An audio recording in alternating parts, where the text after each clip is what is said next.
Oh, how are you doing? I'm doing good. I'm doing good. It's actually like I feel like the fog is like lifting. And Mm, I'm coming out of the trenches. And getting used to the new identity as well. yeah, it's so Mhm. massive, eh? Like, Huge. everything changes. Everything.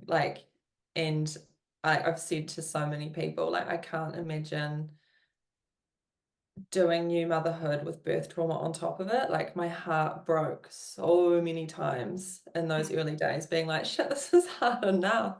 Mm, Alone with that piled on top. Like I think I just got that real visceral understanding to just how rough that is and how people can't deal with it in the beginning either. mm.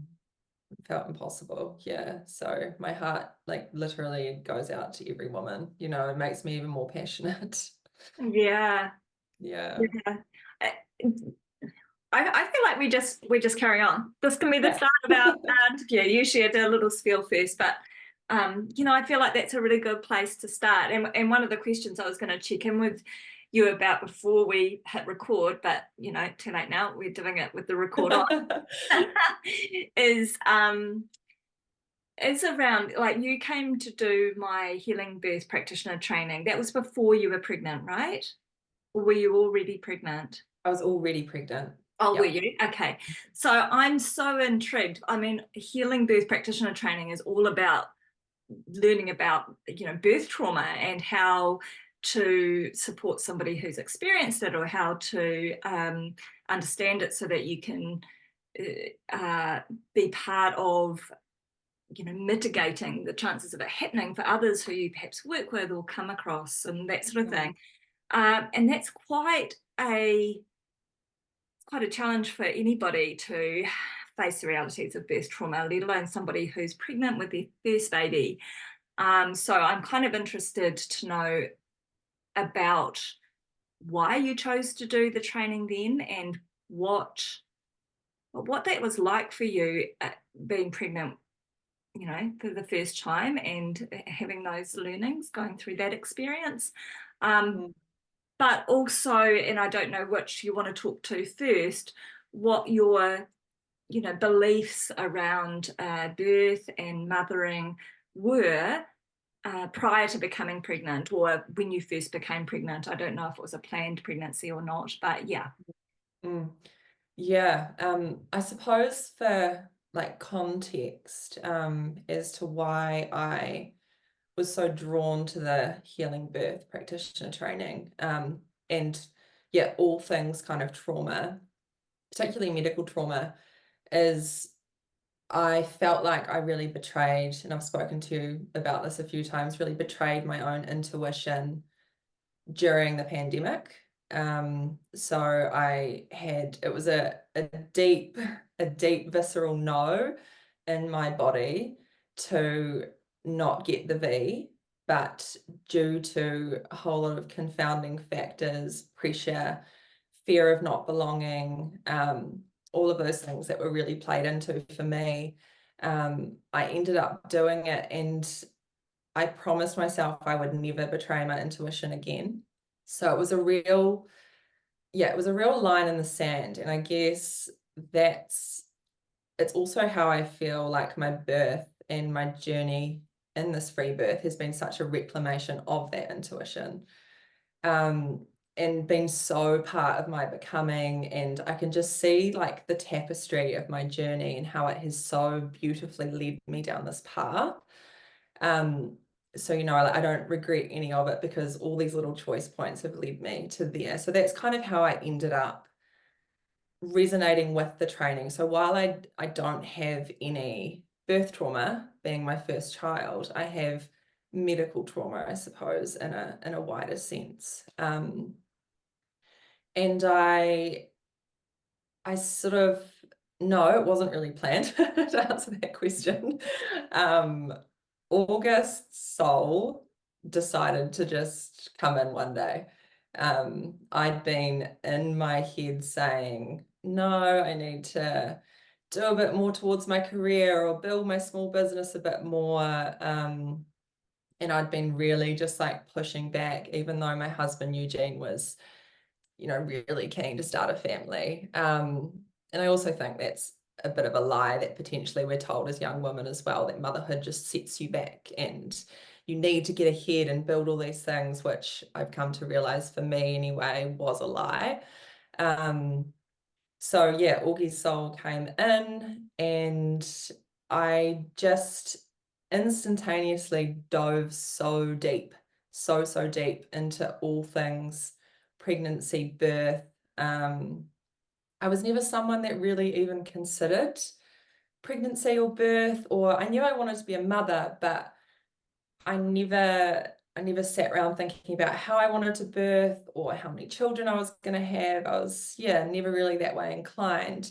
So as soon as I did become pregnant, I sort of dove straight into this very deep, wonderful hole of all things birth and pregnancy. And I found you. I found your work.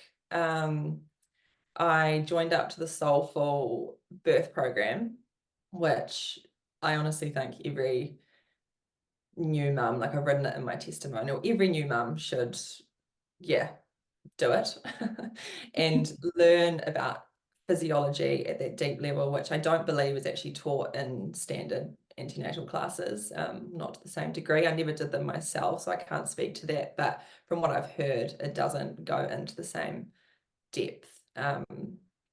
Which makes you question, like, is it really, you know, informed? Are they informed choices when you don't actually have all of the information? So yeah, did your Soulful Birth course, which was fabulous. And then just through that first trimester, just continued to feel more and more called into learning more. That is definitely part of my personality, is to really like go deep on the intellectual stuff, and then kind of my intuition follows afterwards. So once I started going deep, and learned about the physiology of birth and learned what us as mammals need to give birth most efficiently as nature intended, it was just an absolute no-brainer to be at home, like an absolute no-brainer. It was, and like I said to you before, like I feel like I've been let in on some big secret. Like it just felt like this whole new world just opened up to me, all in divine timing. And yeah, doing the Healing Birth Practitioner course while pregnant just really solidified just everything that I'd learnt leading up to there. And being surrounded by other like-minded women who are just as passionate. While I did dive really deep for myself, there was also kind of a little thing in the back of my head that thought, maybe I'll work in this space one day, because I just felt so lit up by it. And I remember a response you said to one of our first emails. You were like, "Oh, Tessa, this is the passion I live for," with like a fire emoji, you know? And it just like, even speaking about it now, like it feels very alive for me. So yeah, that's a very long-winded spiel about how I ended up in all your different courses and sort of, yeah, basically taking the path that I did. Wow, and it really was such a buzz for me to have you on the course, as it is for all the people who come through my Healing Birth Practitioner training, because it just seems to attract these passionate people who, yeah, have a fire lit in their belly about wanting, you know, birth to be better, that beginning to motherhood, that beginning to life outside the womb being you know, a just positive and empowering doesn't cut it, does it? But just being the spiritual kind of experience that it's meant to be. We're meant to be born into love and to be birthed as parents, and you know, in a loving way as well. And that's just so rare. It's so rare these days because of this incredibly over-medicalized birth culture and all this fear that we're conditioned to have around birth from the get-go. So you found that being on the Healing Birth Practitioner training, rather than it instilling fear around, oh, you know, birth trauma, like, gosh, I'm pregnant with my first, it's really hard to hear about all this stuff. Mm. Rather, it was like a confirmation that you were on the right track and Yeah. you knew exactly what you needed to do to avoid it. So Mhm. kind of a positive. Mhm.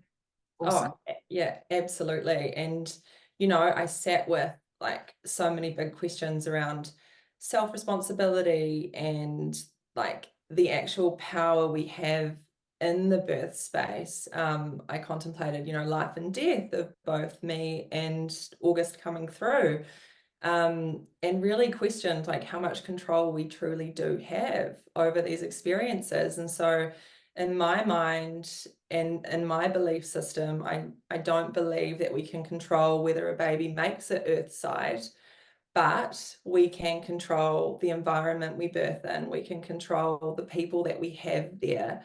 We can control our mindset. We can control all of those factors, which was so much easier for me to do in my own space, where I felt the safest, where my physiology could unfold as it needed to. Yeah. Oh, Mm. I'm like, gosh, there's going to be so many awesome sound clips from this already. Oh yeah, and I'm so looking forward to hearing the story of August's birth. I feel like I got quite close to you, having had you through both of those trainings. Well, the Healing Birth Practitioner Training and then the Soulful Birth course. And I just want to come back to, you made the comment which you said, I think every first-time parent should come through the Soulful Birth course. And those who have had a less than satisfying, a less than amazing first birth experience, because that's what we deserve, and that's what the vast majority of us are capable of when we do the work that you're describing, of Mm. unpacking that conditioning, shifting our mindset, learning what's going to support us to feel safest and most at ease, controlling the things we can control, and ensuring that our birth experience aligns with what's going to be most supportive of our physiology. Mhm. Um, Mhm. so soulful birth is for anybody that you don't, you could, you don't have to be a first-time mum. You could have had a really traumatic first birth, and Mm. it's And yeah, in essence, it is kind of like new information, right? So like, yeah, absolutely. Yeah. yeah. Um, I'm intrigued to know where Eugene, your partner, was with regards to, like you'd gone on this learning journey. Presumably, he doesn't know much at all about birth when you guys first got pregnant. And did he come on that journey with you? Did he get pulled along? Did he get, like I'm interested about that. And let's start there. Yeah, it's a really fun question, actually. I know he's going to absolutely hate my answer because he's your classic modest Kiwi bloke. But he is. He provided unwavering support from the get-go, and I just feel so incredibly grateful and privileged to have had him by my side. But interestingly, about a month postpartum, he said to me, "Oh, I wasn't always comfortable with free birth." I was like, "What?" You didn't show that at all. And his response was, "Well, of course I didn't. That's my shit, not to project on you. I needed to go away and I needed to sort that out myself because I knew that the safer you are, the safer August is, and you two are the same being." So like just the absolute self-awareness there is just like off the charts, he puts me to shame. And yeah, just so proud of him for being able to show up in the way that he did. Even in the birth space, like Alexa, our doula, who is a beautiful human being, she said she'd never really witnessed anyone quite like Eugene. He held just the most beautiful space. always just reflected my intuition back to me, my own knowing, and was a real kind of like a protector of the cave in a certain way. Like he really got to step up into that role. And I think there was almost a little bit of sort of residual guilt, because when he'd speak to a lot of his friends, they'd been in hospital births where the man kind of just gets shoved to the background, like not allowed to kind of be oftentimes at the forefront supporting their woman, because it's not their environment. Like it can be really traumatic and scary, and a lot of like what's the word, secondary trauma, Vicarious trauma. vicarious trauma, yeah, it can be experienced by the man in that situation. So I also feel really grateful that Eugene had the opportunity to be able to like hold that space in both a physical and energetic way, and see me in my greatest power. And the video afterwards where he's just going like, oh Tess, like it just melts your heart. And yeah, like I feel, yeah, very, very lucky. So love you, huge. Oh, yeah. Wow. Wow. Yeah. You know, when you first started talking about your journey, I got teary, Tess. I mean, I hear stories all the time. I was sitting here, you know, on the video, wiping tears away, and you describing Eugene just then has done the same thing. It's made me feel quite emotional. It's such a beautiful example of how men can be so incredibly powerful in the birth space in terms of supporting the mum to be able to do what she's designed to do in the most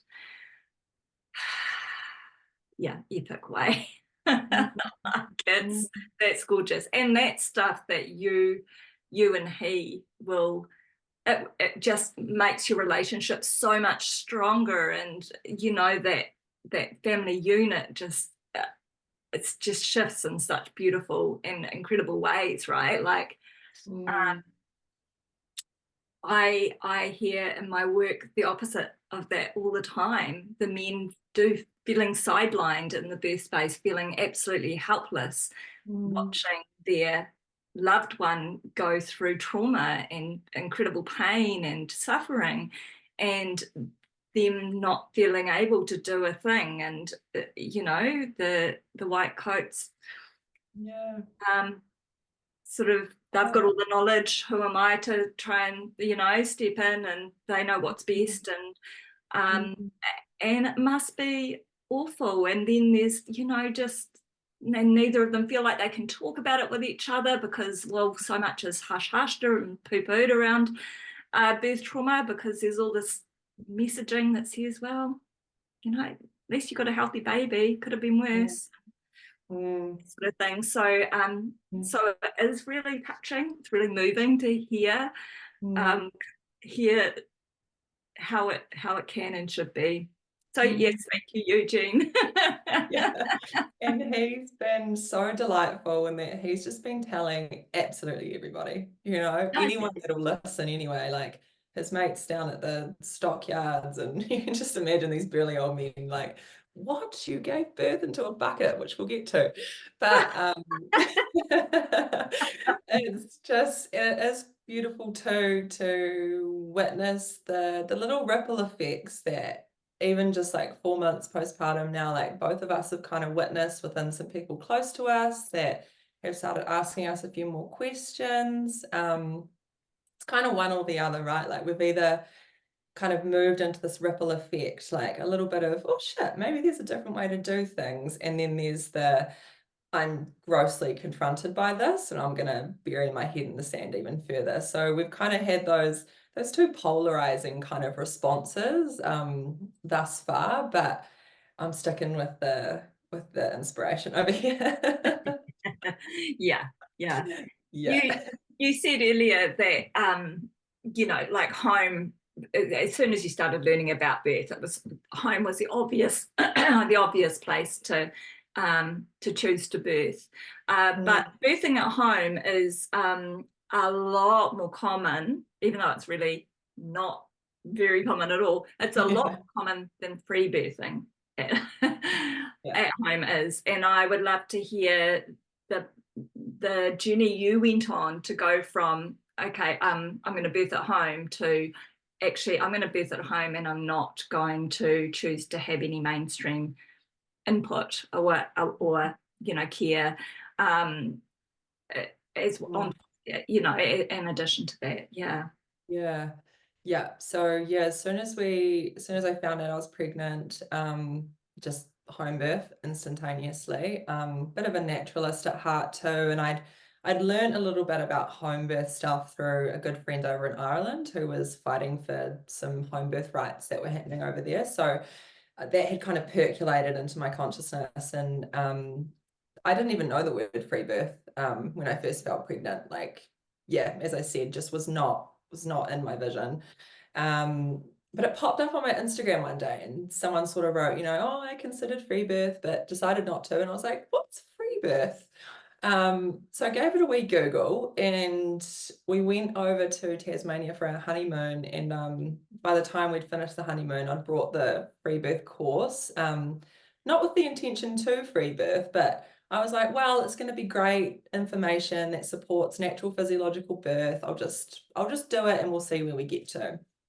So we got home from that trip, and I did actually make a lot of kind of inquiries and phone calls to midwives in the local area, and received a couple of signs that perhaps they wouldn't have been aligned for me. Then I started looking a little bit further afield. There wasn't really anyone available because of my estimated due date being around Christmas.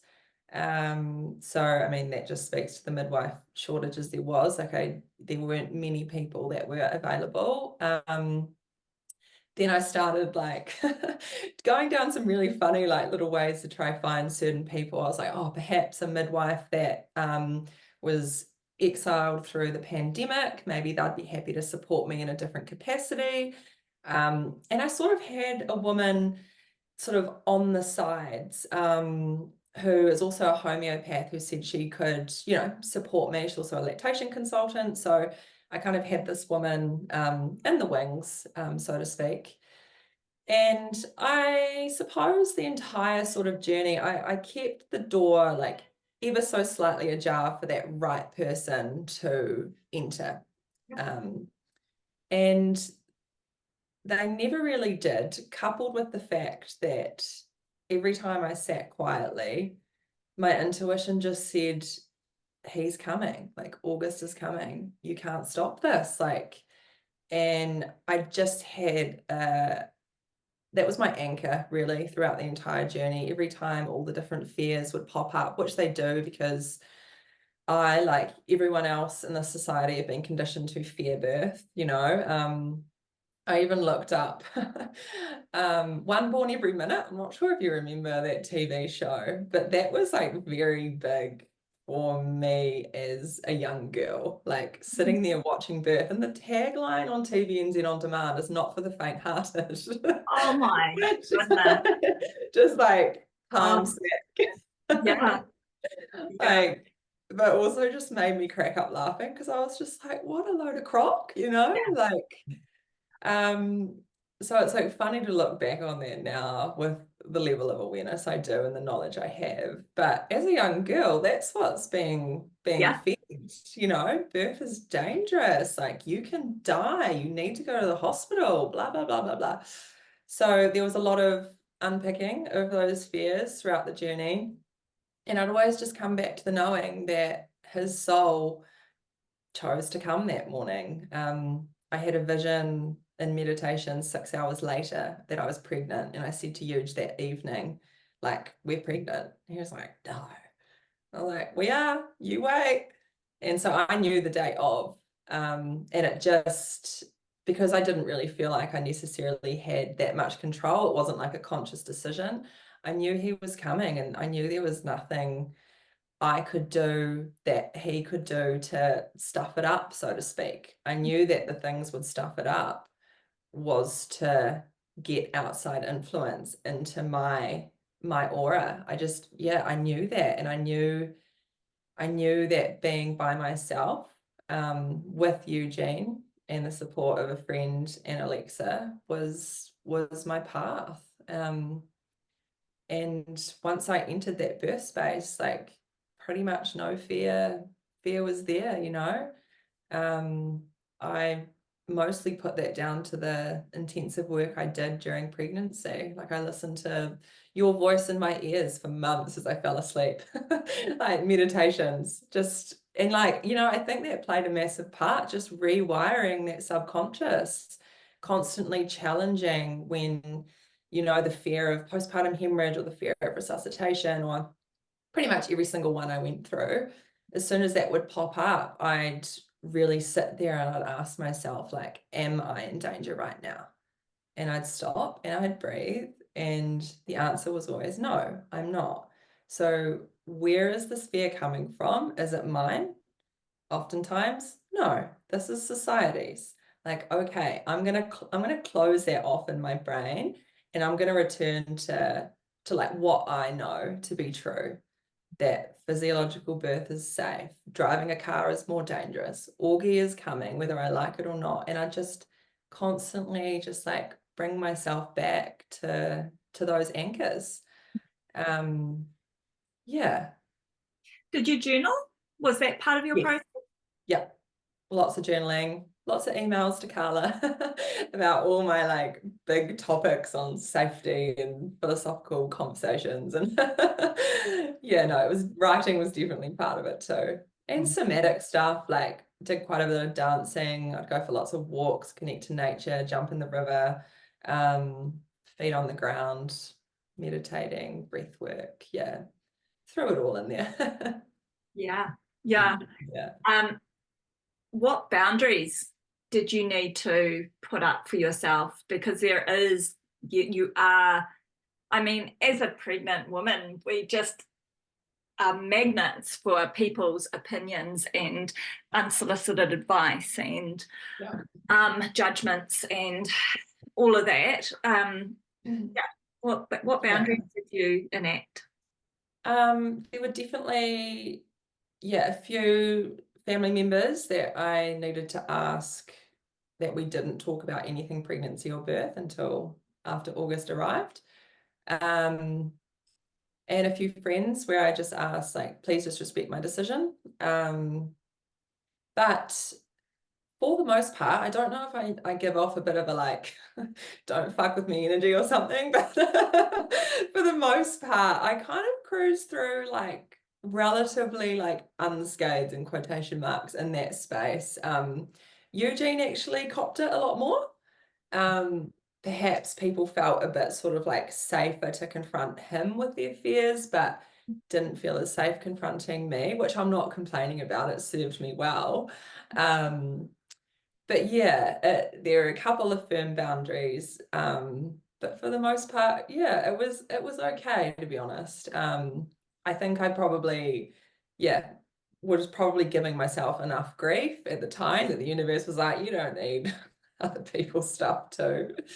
Because you are so vulnerable as well. Like you're so like transient and like quite liminal and not super grounded, you know. And I think that's why getting out on the grass every day was so important for me, because you're just so like, ooh, I'm descending and bringing another soul into this earthly plane, you know. It's a big deal. It is, yeah.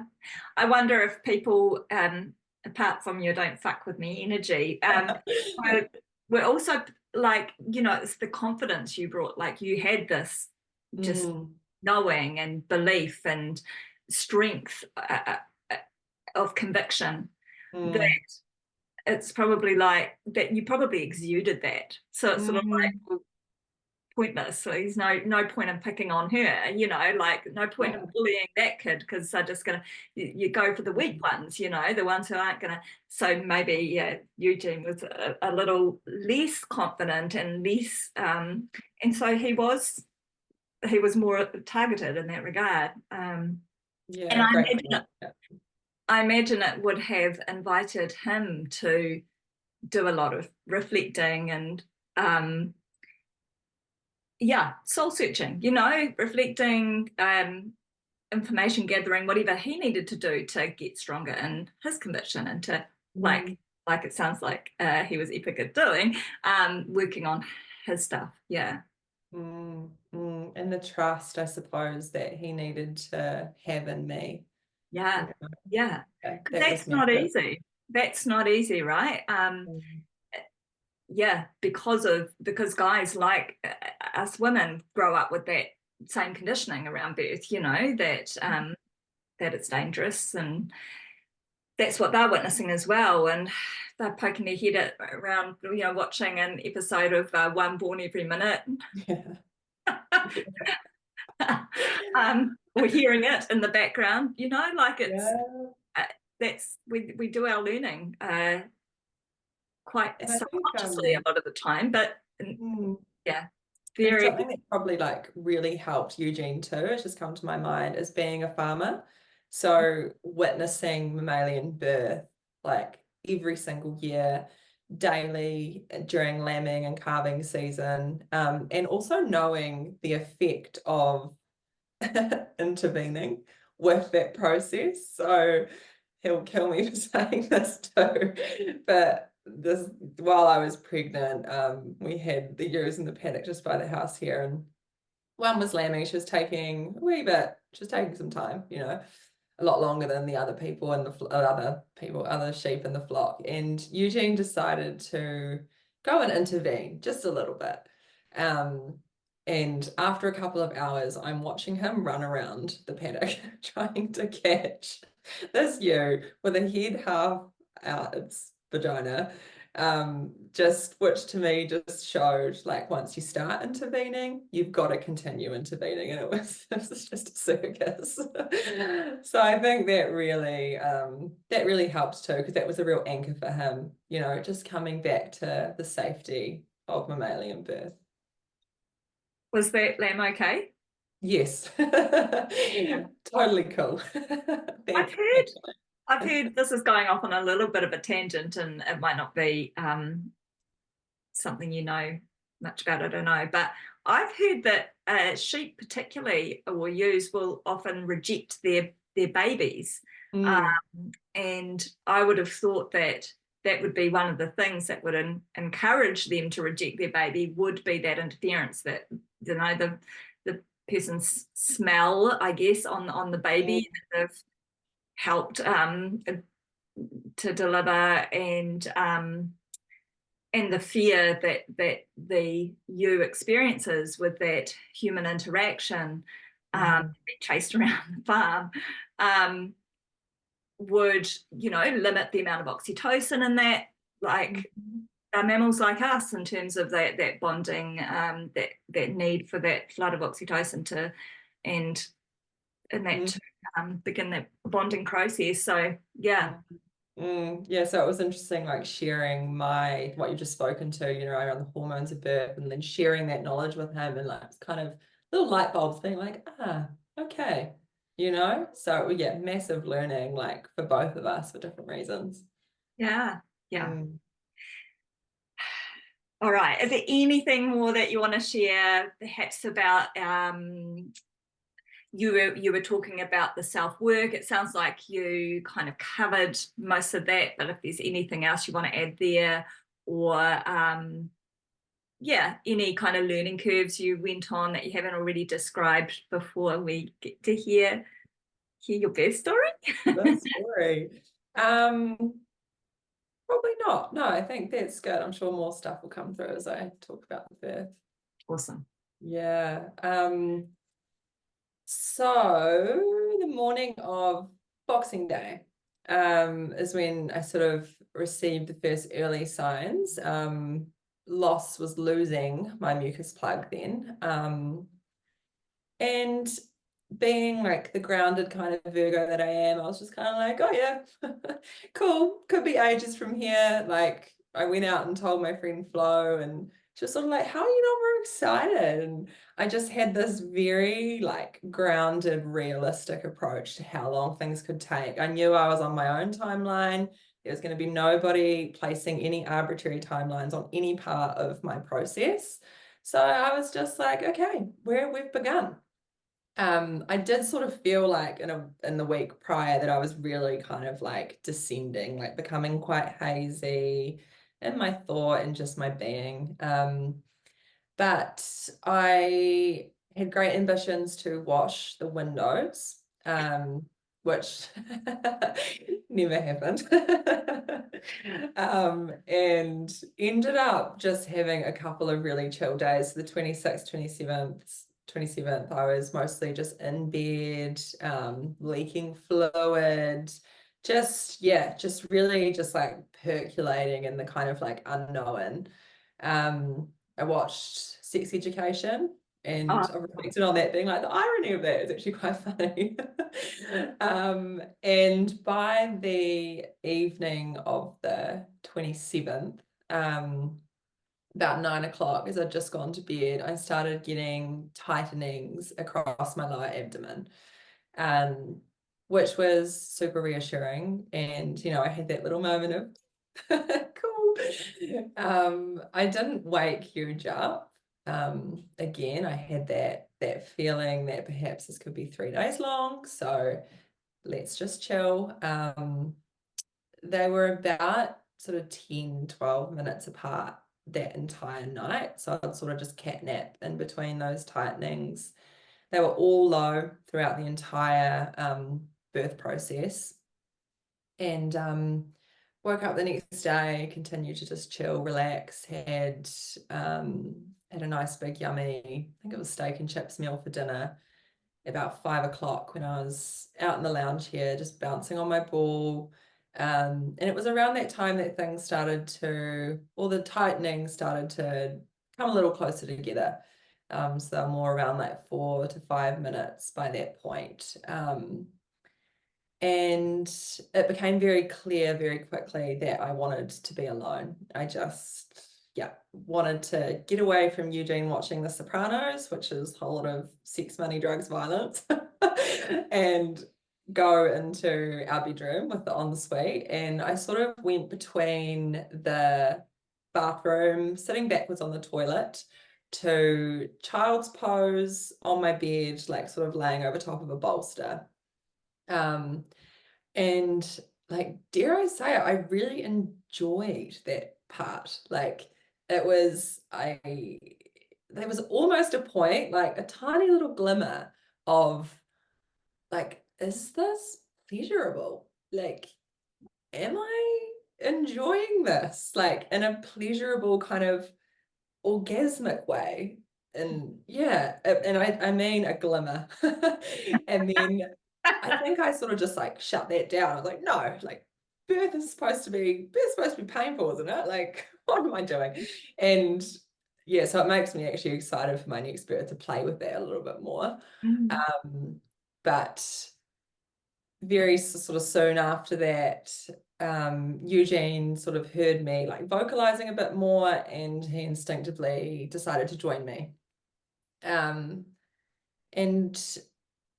yeah, he just held beautiful space as I kind of went between those two positions. And then God knows what time, maybe an hour later, I decided that I really wanted some water. We had a birth pool. It was blowing up, but empty. So it became very obvious that that was not going to be filled with water in time.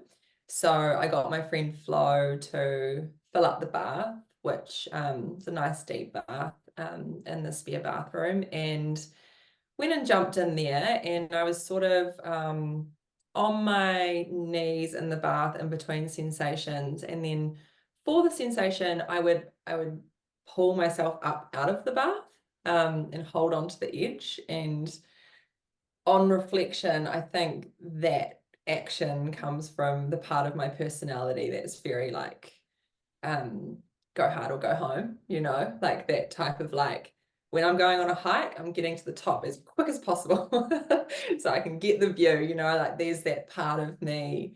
And I think that's why I was doing that, because I'd heard stories about water slowing things down.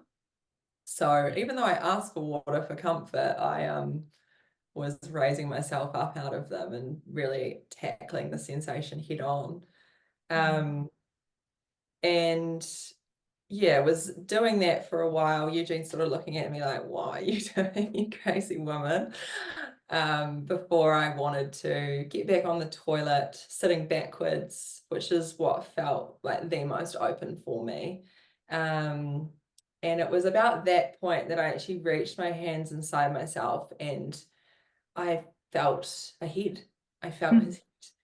And coupled with the fact that my body started to tremble, and through all of the work that I'd done with you and what I'd learned about the catecholamines coming through at that pushing phase, I was like, shit, am I there already? Like I was actually in disbelief because I thought I had another day and a half. Like that's what I was kind of prepping myself for.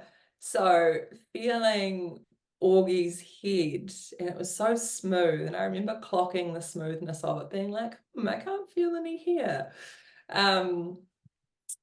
Was so encouraging at that moment. I was like, shit, he's coming tonight. Like he's coming tonight.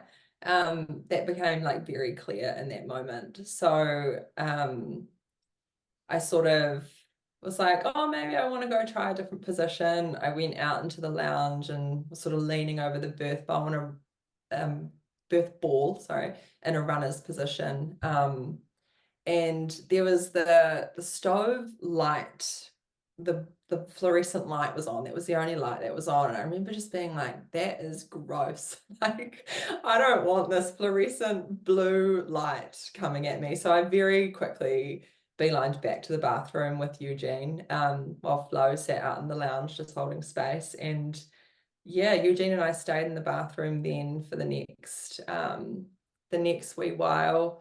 And I sort of got to the point where I reached my hand back inside myself and I was like, oh, he hasn't moved down. And the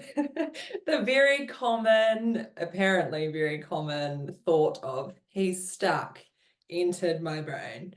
And then very shortly after, while my hand was sort of underneath in the toilet bowl, I felt a pop. I was like, ah, there's why we had a smooth head, and shit, what's about to happen now? So things just ramped up. And I asked Eugene, I was like, I'm going to be sick. I felt my body emptying. Can you get me something to throw up in? He ran out into the lounge and all he could find was a dirty old bucket that one of the work dogs drank out of that had actually housed our Christmas tree. So we pulled all that out, brought it in. I had a bit of a pathetic kind of bile throw up into the bucket, and then sort of reached my hand down again and I could feel like the bulge of his head like sitting behind my perineum, behind my skin. And then instinctively, which I just like, I love that I was able to just move between positions just instinctively. There was no like, okay, now I'm going to go here. Like there was nothing robotic about it. It was just, now I'm going here, now I'm going here. And my body just knew. And I remember reading a lot of Rachel Reed's blog posts when she talked about like a woman being in a position that made so much sense once the baby actually emerged, and how women, when they're left to their physiology, will just do that naturally. And I was kind of like, well, I don't know. I'm a little bit in my head sometimes, but like I truly did. And like it was just magnificent. So I ended up wanting to squat. So I got off the toilet and I wanted to be deeper, but I wanted to be supported. And all we had on hand was the dirty old dog water bucket, which With I've actually, bile in it's actually here. Like it's not It's It's like not. a 10-liter paint tin or a paint bucket or something. Yes. Yeah. I mean, it's pretty manky. But so I was sitting on that, which wasn't comfortable, obviously, like the hard plastic against my bum cheeks. And I reached my head down and Augie just felt even closer. And I remember Eugene asking me, like, has he crowned? And I was like, no, but like he's right there. And I had every intention for him to crown and then to get off the bucket and Augie to come after that. Were you pushing at this stage? Like, was your Yeah. yeah? Yeah, so I was like leading up to before sitting on the bucket, I was consciously helping with the pushing. And then once I was on the bucket, the fetal ejection reflex took over. And up until that point, I felt like I had some semblance of control. And then I got to that point and woof, like the power, like coursing through my body was like astounding. Like you can't describe it. Like, I mean, I've got an okay vocabulary, but I'm not going to be able to even do it any semblance of justice. So yeah, sitting on that bucket, and there was probably about 3 minutes. I'm assured it was only 3 minutes, but I could have sworn it was like 20 of like kind of this raw, guttural, animalistic screaming, which on reflection, I can see how much I resisted that reflex because I had that control up until that point, and then my body took over, and instead of softening into that, I was just like, holy shit, and there was resistance there. So hence the screaming, and anyway, the video is hilarious. And then Augie just flew out all in one. Just into the bucket, just, which was quite handy in some ways because it just caught everything. Maybe not so good for Augie. And then Eugene just kind of gathered him up, and I was just like breathing like all that adrenaline, like breathing really like heavily, and he's just on my chest, and I get emotional like thinking about it. And I'm just going like, oh my God, oh my God. And Eugene's going, oh Tess, like you're amazing. And it was just like this big, amazing, swirly concoction of oxytocin and love and excitement and astoundment and just pure like bliss, like holy shit, like we just did that, I just did that, Augie just did that. And I sort of like, and he has a cord sort of all around his body and shoulders. It was quite a long cord, I think, and so I sort of just unwrapped that, and just sat there. He let out a big cry straight away, big gurgly cry, which was like very like, oh, very reassuring for me. And I just stared into his eyes, and Flo and Alexa were just sitting at the door, just like really quietly watching on. And then Eugene's like classic line of, you smoked that. Which is funny. It's like this really beautiful, serene video. And then you've got Eugene saying, Tess, you smoked that. It's just really funny. And so we sort of stayed there for a little bit, or until I couldn't sit on the bucket any longer.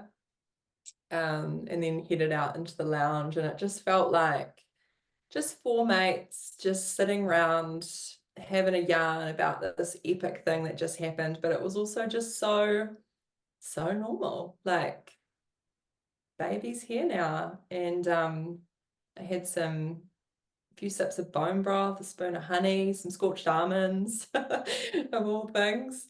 And we just sat there just like debriefing the enormity of it. And I'd say probably about like 45 or so minutes later, I was reminded, okay, you haven't finished. And I just like, honestly, that's my least favorite part of my story is the placenta. I was just so buggered. I just wanted to stay sitting on the couch, but I had to get up and get this organ out. And when I sort of initially stood up, like I was actually quite like, oh, like I can't believe how like sort of dizzy I am, like just the enormity and the blood loss and just the massiveness of the event. And sort of tried to get it out squatting over a bowl in the lounge, but I was just sort of too tired to sort of hold myself and all ye in that position. And it didn't want to come that way. Um, and then Eugene suggested, how about you go sit on the toilet again? Which I did. And within a minute or so of sitting there, it just slid on out. And then I sort of yelled out, it's out. Thank God, because there was just like kind of old stories starting to come in a little bit there for me. So yeah, it was a beautiful, beautiful relief to just have it out and be like, okay, we're done. I actually put a little bit of his cord in my cheek, which I'd heard can just like help with blood loss and to just, yeah, take everything back up again. So that was just like a little assurance for me, I suppose, as I went off to sleep that night. And yeah, he just slept on my chest and woke up the next morning with a son. Right. Yeah. I remember that first morning of waking up. I don't know if I went to sleep. Did I go to sleep? She was born at midnight, my first. But I remember in the morning, the sun coming up and just like looking at this baby that was my baby lying next to me and just marveling like what the like wow. I know. It still doesn't really feel that real, Yeah. I Yeah. still look at him and I'm like, oh, my son, like what? Yeah. Yeah. I have a few questions. I'm Yes. Hit I'm me. interested. You were reminded that there was the birth wasn't over yet because there was still the placenta to birth. What was that reminder? Was it a bodily sensation? Was there something going on? Like what told you that it was time to birth the placenta? So I'm pretty sure I'd written like in my kind of plan with Alexa that I wanted to be reminded in case I was just off in la la land. So yeah, from memory, I think there was like should we think about the placenta now? I didn't necessarily actually like feel it release or feel it kind of waiting for me. And speaking to Alexa about it since, like I think I'd sort of got to the point where I'd almost got a bit sick of being responsible for my birth. Like I was like, oh, like I'm done. I've held it together for 28, 30 hours and like I just wanted to let go at that point. So yeah, that's been an interesting kind of reflection that I've chatted through with Alexa since, is that I sort of got to the point where I was just like, can you handle it now, please? Yeah. Which is understandable, absolutely understandable.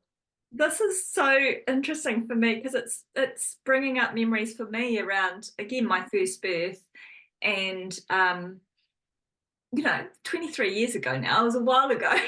But it's still so there as you're saying this, was that exact same thing of do I really have to, like I've just done all that, do I I just want to, and I said to the midwife, shall I shall I shall I try pushing the placenta out? And she said, oh, just listen to your body.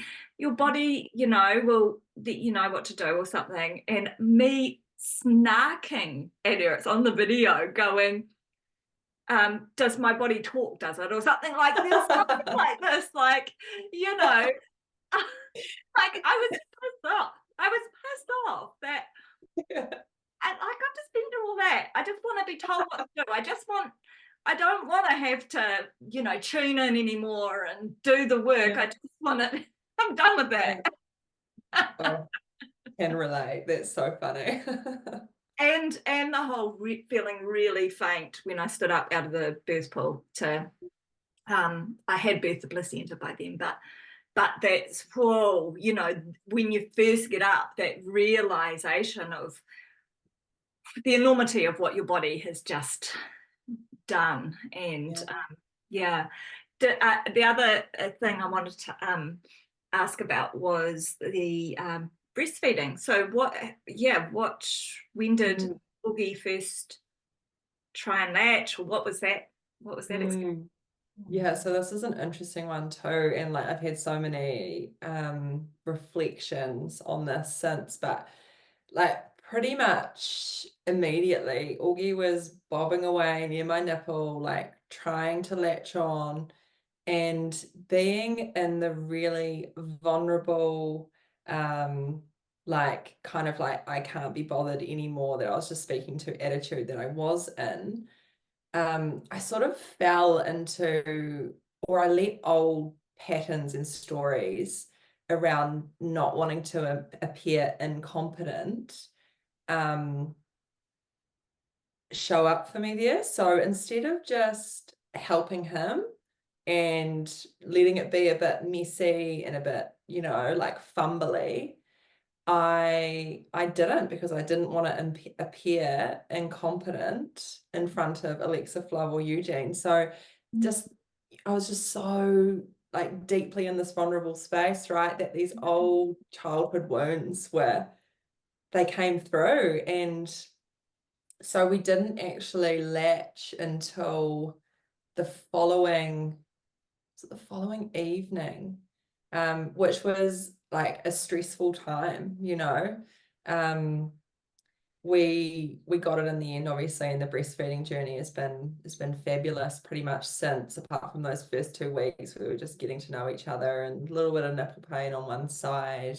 But I just think that's like really interesting, the how that stuff can come up, and has also made me really appreciate how for women in genuine kind of like full-on situations in medical institutions, and you've got obstetricians coming at you, or you've got midwives coming at you, and you move into that trauma response, whether it's we've talked about heaps, the flight, fight, fawn, like how easy it is for that to happen, and how much like compassion I have for those women, because I fell into it myself, and my story was I didn't have any of that stuff, like we're so vulnerable in that place. So yeah, just a super interesting reflection, but the journey also, I think, just probably surprised me as to like how it really is a learned skill. Yeah. um I I think there's probably like one thing. I'm not sure if you can do too much about it while you're pregnant, but one thing I wish I'd maybe given a little bit more time and space for was expectations around postpartum, um, certain mindset, and then also, like giving a bit more time to breastfeeding as well, and setting my expectations around it, not just sort of, I sort of was just very like airy fairy, like, oh, she'll be right, but it was a challenge those first couple weeks. Definitely. Yeah. Yeah, and you sort of describing the vulnerability of that first feed as well, and like as you pointed out, for people who have had a difficult or traumatic experience, or they've got these strangers in their space, or they're in the hospital where they're literally in a postnatal room with 3 other new mums, and it's just adds to that vulnerability and adds to that fear, probably. But then there's all the visitors that most people have in the early postpartum, and I'm kind of interested to hear Like I know that, you know, we talk about it in Soulful Birth, in the Soulful Birth course, like preparing for that postpartum time. And I think visitors is one of these key things that we, you know, it's kind of this, it's this tricky thing where you want to show off your new baby and you want to talk about your birth, and you want people to you know, you want to share that all with people who who are near and dear to you. But at the same time, it is this really vulnerable stage. And I think breastfeeding and learning to breastfeed is made all the more harder when people feel pressures around, oh, you know, like I thought I would want everybody there, but actually it's making me feel like you know, I'm a bit embarrassed about getting my boobs out, or that I'm going to look like an idiot if my baby doesn't, you know, latch well, or if I'm in pain and I'm, you know, I don't want to try and kind of manage those things simultaneously. So yeah, what was your early postpartum like in terms of what preparation did you do for that postpartum, and what worked well for you, and what would you maybe do differently? Yeah, I suppose just on the visitor stuff, well, it's fresh in my mind, but we were pretty rigid and strict on no visitors for the first couple of weeks. The first week of that, it was a very easy decision to uphold, because I was just feeling so like there's milk everywhere, you're still bleeding, like I was naked pretty much the whole time. You're getting to know your baby. I had these breastfeeding challenges, so the last thing I wanted was, you know, people in that space. So that was very easy. The sort of second week, once things started like calming down a bit, it was a little more challenging to uphold, as yeah, I think we live in a society where people expect to be able to come and see the baby. It's not often to hold the mother. You know, I've seen lots of stuff on Instagram recently about, yeah, you need to hold the mother, not come and hold the baby. Yeah, it got a little bit more challenging towards the end of that second week, but I sort of said to you, I was like, these people that want to come visit, like explicitly tell them that I'm going to be naked. There's going to be fluids everywhere. I'm going to be sitting in my bed. So if they're not comfortable, like, because I'm not changing that for people. I was really firm on that, as I will not be putting clothes on to make visitors feel comfortable. So if they're not comfortable coming, then they don't come. And yeah, I mean, it was pretty funny when my dad actually showed up towards the end of the second week, and I gave him forewarning, but they came anyway, credit to them, and he sort of opened the door.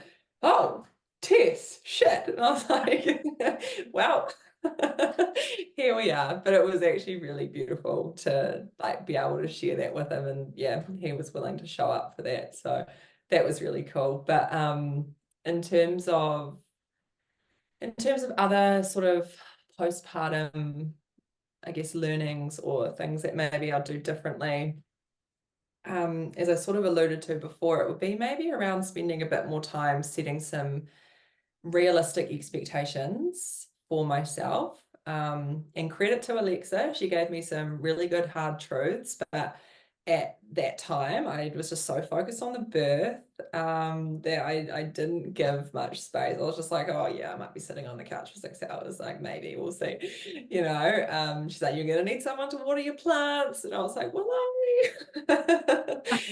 so yeah, I learned pretty quickly, and I feel like a fair amount of suffering would have been reduced for me if I'd had more realistic expectations.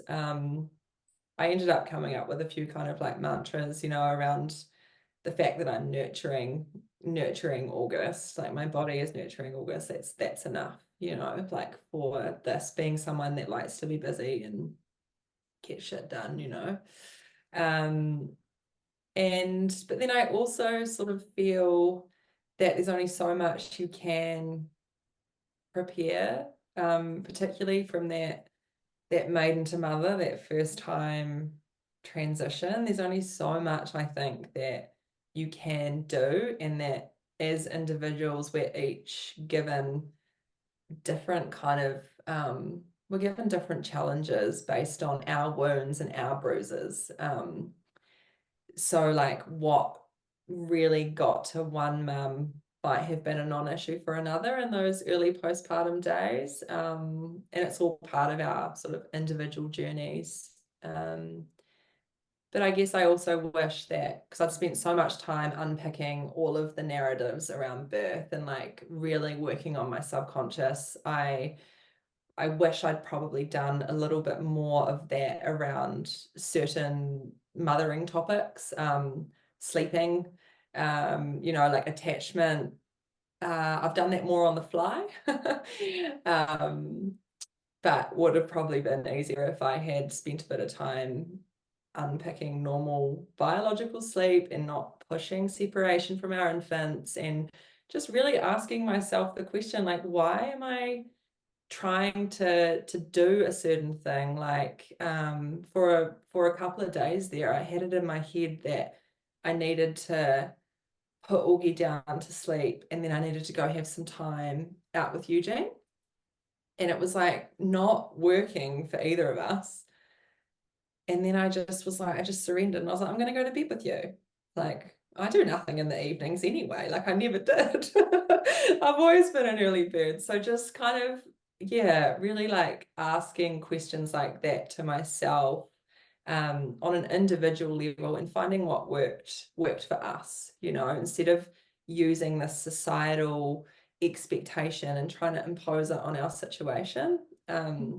And then Eugene gets all his homework done without any guilt. And, it's like, it's a win-win all round. So just surrendering to that sort of stuff. Yeah. Yeah. It's a real redefining of self, but also a redefining of your relationship, right, as a couple, because everything changes. Nothing is the same.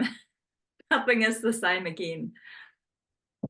No, absolutely not. And like we're still navigating that together. We're still working out who we are as parents, how we prioritize different things, and almost for the male, in the traditional roles, and that he's out providing, it's almost a little more challenging in some ways, because I have Augie to look after and myself to look after, which are kind of one and the same still. And we're getting to a place where we're starting to think about our relationship again and how we coexist. But for Eugene, he's got providing financially, looking after himself, looking after August, looking after me, and yeah, he's got like 4 things, whereas in those early days I've only got 2. I've got me and Augie. So I actually had like quite a lot of compassion for Euge in those early days. Looking back, may not have been so much at the time, but looking back, I'm like, yeah, that's a lot. Like losing a whole salary, having this new little being, like your wife is now touched out potentially by this small little baby, and just, yeah, as you say, everything changes. And yeah, we're on that journey, but obviously, yeah, we are committed to, yeah, to making it better than before. Mm, Mm. mm. Um, did you might not even know, but I was going to ask, did you tear? You said he came out in one big rush, Yeah. which can sometimes culminate in a tear, because usually it's the head, it's birthed quite slowly, and then the body comes with the next kind of contraction. Sometimes with those real rapid births, especially if the baby's a bigger size, there can be a tear. Yeah. Did Yeah. you? So no, I did. Yeah. Which, yeah, I think like I've spoken to the resistance I sort of had, coupled with the fact that it was just the pure physicalness of it. He came out all in one. And yeah, just let that one just heal naturally. It's funny, like I've had that question a few times. It's like, was it first degree? Was it second degree? I was like, no idea. Did you have a look? Did Yeah, you? like I had a look, but I wouldn't know how to diagnose what Oh she, no, but yeah. I imagine that's quite a vulnerable thing to do, is to have a Mm, look at your vulva shortly after giving birth. mm, yeah, and then just like chicken fillets, like it was just, ooh, so like swollen. And like I knew I had, because as I urinated, I could feel a sting. So yeah, it was pretty indicative that I had torn. Didn't know to what extent. I spent like, yeah, a good few weeks in bed before I had like a good investigate. Um, but yeah, it's like very, like if we were to go a little bit kind of like woo woo on it as well, like the ending that we had, August and I almost feel like I, in some ways, kind of manifested that, because throughout the entire pregnancy, I had this sort of like the show me what you got birth mentality, like consciously knew I could do it, subconsciously had a lot of stuff to unpick, consciously knew I could, like, yeah. So I do just feel like I have a bit of a knowing that perhaps I like manifested that, like I asked for it and I got it. Show me what you got. Which is really interesting. So, in terms of healing that, I just know this will be interesting for a lot of listeners who have heard the, mainstream narrative of, if you've got a tear, especially if it's more than a first degree tear, then you should have it stitched. And gosh, aren't you going to heal all like open and, yeah, all those sorts of narratives. So, how did you invite the healing process to take place? How do you Yeah. support the healing process to take place? Mm, I think like first and foremost, like belief is so important, the power of belief. Like I believe my body is in a constant state of healing, whether that's a sore muscle or a dry lip or a vaginal tear. Like I just believe the body is so incredible at healing. So that was kind of, yeah, like that's sort of consciousness I have around that.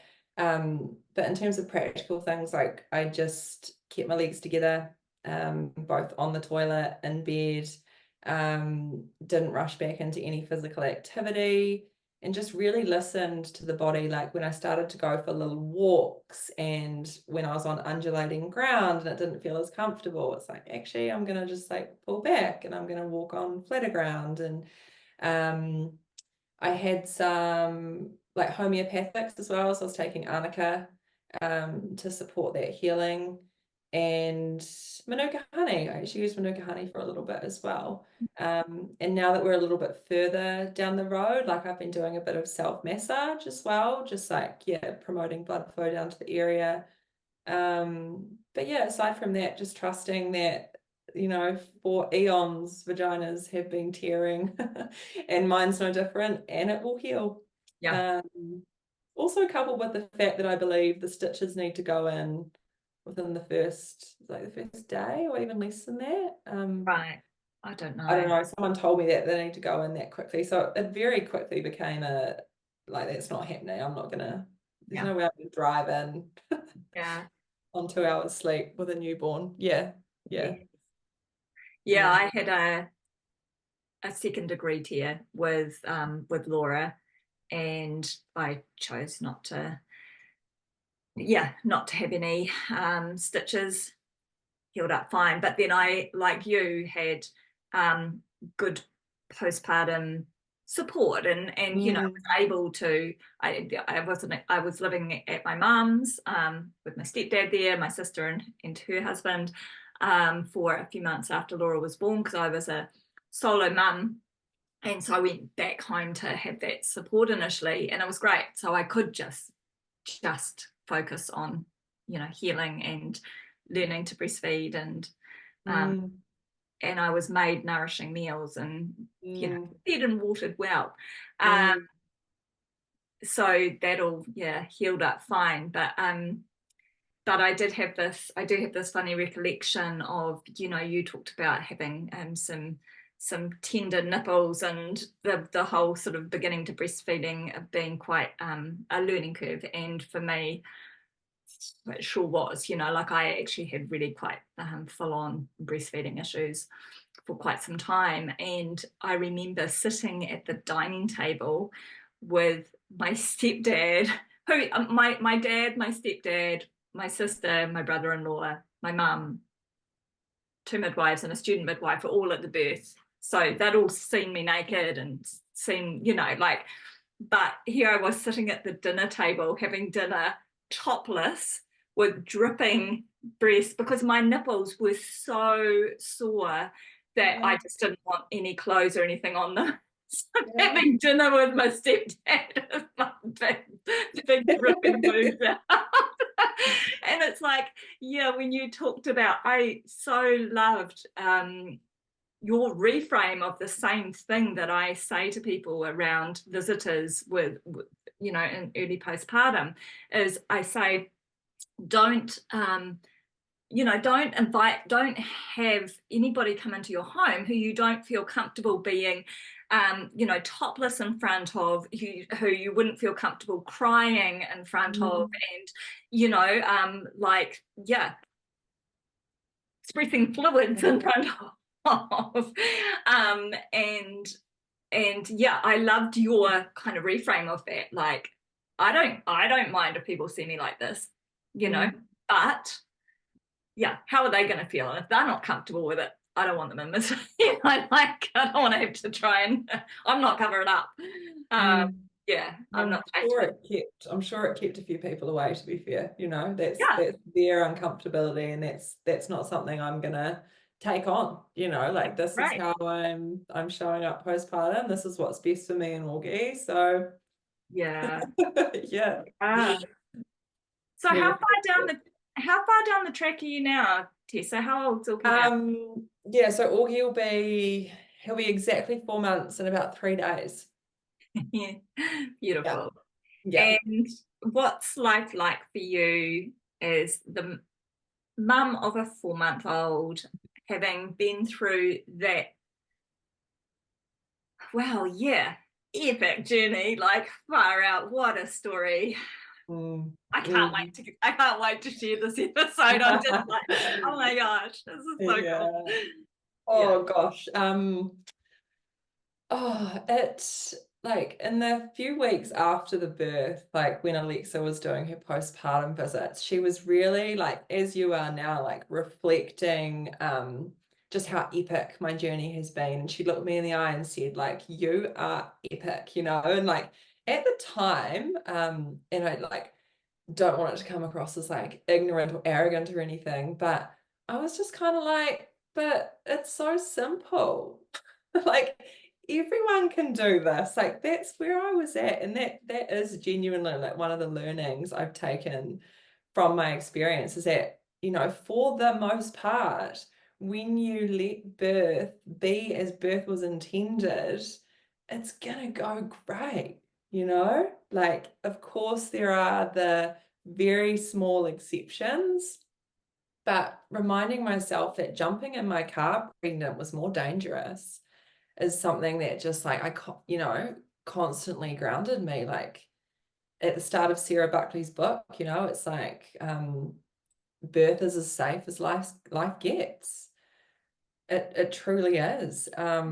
So yeah, like I think I'm finally now coming to a place where I'm actually able to appreciate the journey I've been on, and to be like a bit more lit up about it versus just like, oh, you know, there was almost like an underwhelming element initially because I was just so like, oh, it's just birth, you know, it's just boring old birth. So yeah, and I feel like which I've touched on already, the journey from maiden to mother is a biggie. There's a loss of identity. I was so confronted with my victimhood, with my ego in general. And being a mother has just like called me into like greater iterations of myself. And I wish I'd started sooner. I wish that voice in my head, that societal voice that said, you know, you need to put off kids, you need to get your career ahead. I wish I hadn't listened, and I wish I'd started sooner, because the growth container that I'm in at the moment has been the most potent growth container I've ever been in. And like, you know, I've lost my brother to suicide, like I've been through big breakups, like I've been through some other very challenging times, but nothing in comparison to that transition from maiden to mother. And I genuinely don't believe that I could be at the place I'm at now if on top of that I had a whole lot of birth trauma. Like I believe that I'm able to feel like alive and flourishing, and I don't say this to be confronting at all. I more say it to be, like inspirational, hopefully, that when like it just I didn't have any of that to unpack, and I'm where I am now because my birth, as you said, was epic. Like it was epic. My journey was epic. The trust in my intuition was epic. And you know, even though I've got that like little voice in my head being like, be modest, you know, I'm like, nah, it was fucking awesome. And I'm so proud of, like what I've achieved. And it makes me so excited to have more babies. Like, how many can I fit in? That's the question. Love that. Yes. Yeah. Yeah. You know, we are for the most part, we are well designed to do this. And it is a very just a normal thing. You know, it is at once both so ordinary and extraordinary. Mm, Your birth wasn't epic just because it was the way birth ought to be.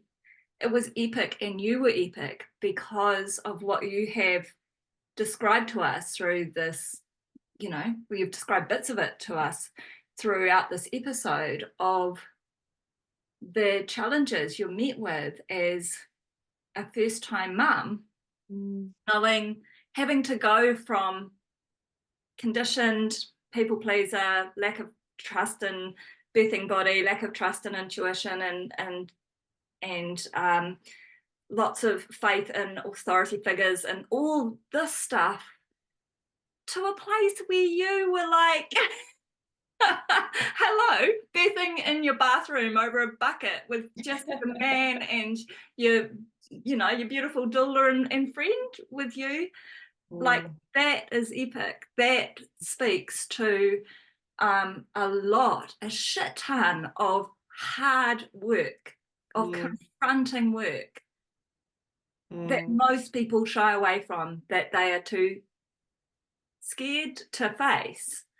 And mm, so, yeah, you are epic. And mm, your birth was as it is because you did that work. Uh, you know, you really do have to work on these fears. And if you bring all that fear into the birth space with you, it really is luck if you have a birth that's straightforward, that mm, doesn't end up with complications and what, mm. you know, with some sort of trauma. Yeah. Yeah. Because Oh, although we are designed to be able to birth, we are mammals, we're women, of course we're well designed to birth without the need for outside interference for mm, 95% of the time or whatever it is. mm, What gets in the way is the blocks that have been put in place. What gets in the way is this, you know, prefrontal cortex that's developed, our big old brains, that where mm, we've become removed from our instinctive behaviors because that thinking brain has gotten in the way and developed all these fears and beliefs that tell us that that's not true somehow. Yeah.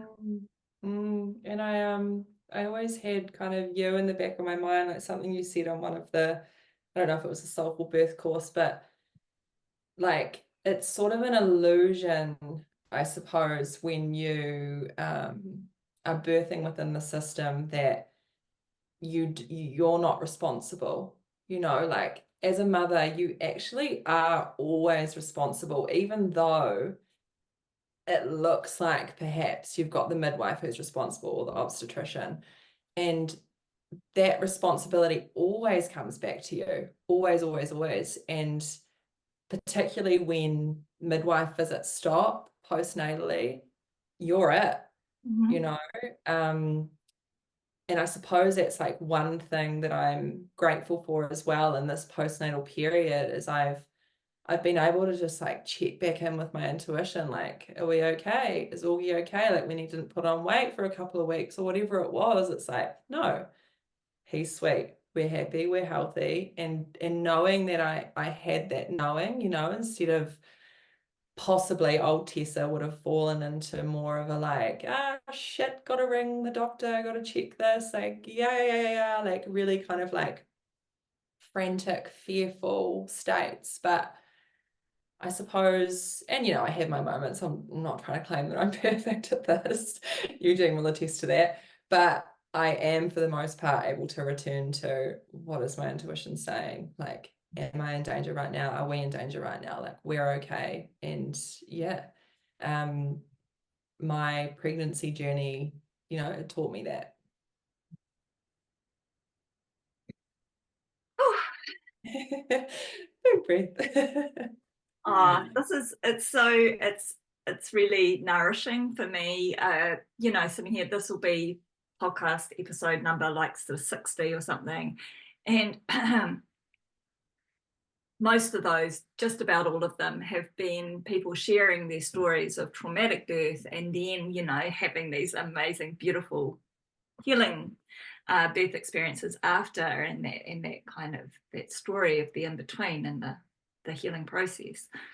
And it is just so nourishing to just hear just a story of positive and empowered birthing from the get-go. It's been quite a recent addition. I mean, I've been doing birth trauma support work for a decade now, and it's been quite a recent addition over only the last couple of years that I've added in the Soulful Birth course that I do, the birth and postpartum preparation. And it's that too is really nourishing for me, because it's kind of this fence building at the top of the cliff rather than all this ambulance at the bottom of the cliff. I'm just hearing all these stories of trauma all the time, and I'm so grateful that I'm in this position where I can support and guide people to find healing from that, and that's really fulfilling. But it's just, there's something just so like a breath of fresh air to be also working with people, with more and more people who are going through birth for the first time, and who get to like learn what they need to learn before it turns into a traumatic experience, because usually it's a traumatic experience that is the trigger point for people to do the work that you described in your first pregnancy, right? So that they can have the experience that they need the next time around.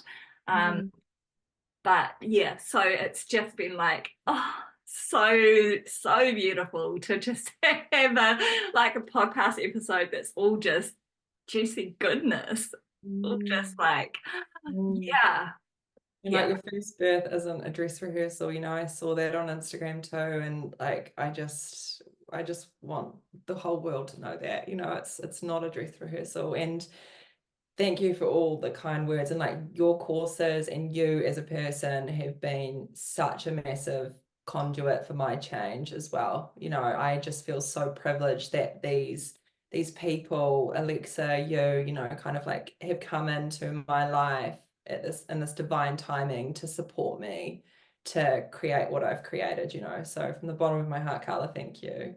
Oh, thank you, Tessa. Thanks for letting me in. Thanks for, and for sharing. I mean, I say it to all my guests that it is just such a gift. It's, it's such a beautiful gift, and there's a lot of vulnerability that comes with sharing this intimate story of yours. And as well, I messaged you last minute and said, how do you feel about getting on camera as well? Because it's just an audio recording. And you were like, you stepped up. Yeah, no problem. It's almost like I knew. I washed my hair this morning, got rid of the mum bun. It's Oh, been no. it's been so special. Thank you. And yeah, lots of love to you. And I can't wait to meet you in person one day. Yeah, I know. Hopefully one day soon. Yeah. I have 5 kids.